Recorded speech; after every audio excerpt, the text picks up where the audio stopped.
il y a beaucoup de déclarations mensongères, beaucoup de rumeurs infondées qui se passent dans l'espace numérique et surtout au sujet des interpellations des généraux.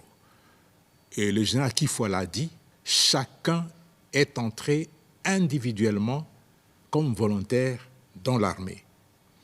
Et l'armée, c'est un monde organisé.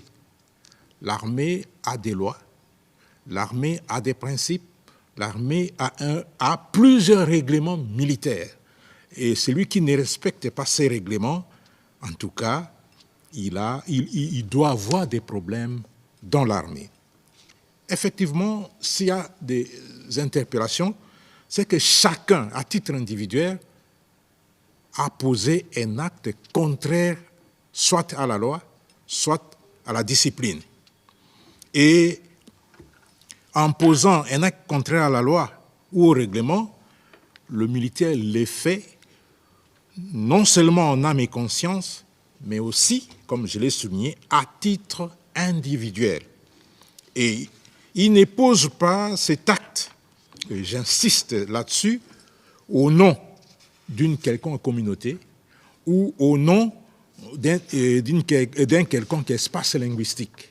Il pose cet acte en tant qu'individu et en tant que militaire, et surtout s'il est officier. Je l'ai dit l'autre jour, il y a des caractéristiques qui entourent la fonction de l'officier. Il y a des valeurs qui entourent la fonction de l'officier. Et si vous ne respectez pas ces valeurs, vous ne respectez pas les qualités d'un officier, eh bien, la justice va s'occuper de vous. En cas d'interpellation par les services, effectivement, il y a des investigations qui sont organisées. Il y a des enquêtes. Si on constate que vous n'avez rien fait, on vous libère, comme l'a dit le chef MG.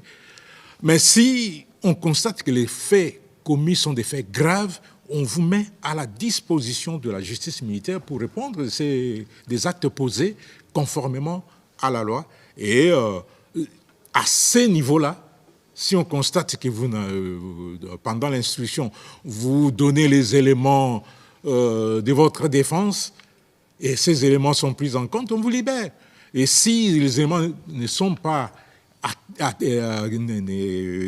pris en compte et qu'on confirme que vous êtes fautif, eh bien, vous subissez la rigueur de la loi. Les forces armées de la République démocratique du Congo ont toujours insisté sur leur caractère national et apolitique. Alors, elles sont sans coloration politique, tribalo-ethnique ou linguistique.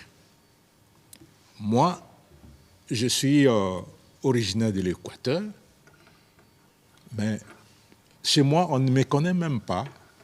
On ne me connaît qu'en tant que porte-parole de l'armée, mais il y a beaucoup de gens qui ne connaissent pas que je suis de la Chuapa, je suis d'Ikela. Ça, ce n'est pas ça qui doit caractériser un officier citoyen militaire. Mon espace linguistique, ma tribu, mon ethnie, mon parti politique, c'est la République démocratique du Congo, point barre. Et ça, c'est pour tous les militaires. Alors, il faudrait qu'on cesse d'amener la division dans l'armée, comme le général Akifo l'a dit. Il faudrait qu'on cesse de s'immiscer dans des questions militaires. On ne peut empêcher l'armée et la justice de faire leur travail. En cas de faits graves qui sont reprochés à un officier, général soit-il, en tout cas, il doit être interprété et puis il doit fournir les éléments de défense. Et s'il n'est pas coupable, on va le laisser. S'il est coupable, il va subir la rigueur de la loi.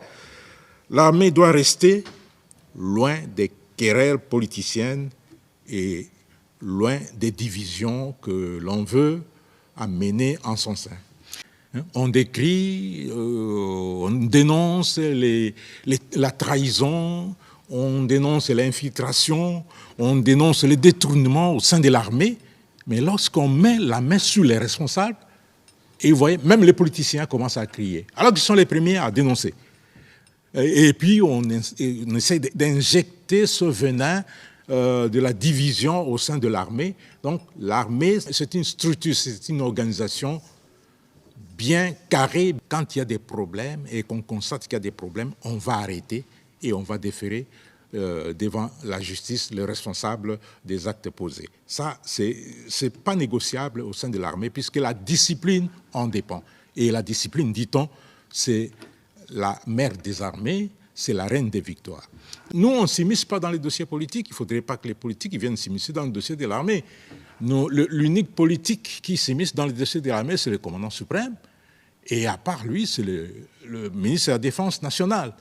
Hein, le vice-premier ministre, ministre de la Défense nationale. Et eux, ils représentent tous les gouvernements, tous les politiques pour parler de l'armée. Mais il n'est pas donné à n'importe qui de venir s'immiscer dans des questions militaires, puisque c'est très dangereux et très sensible, puisque l'armée, c'est le socle de la nation, et il ne faut pas venir perturber son organisation, perturber sa quiétude.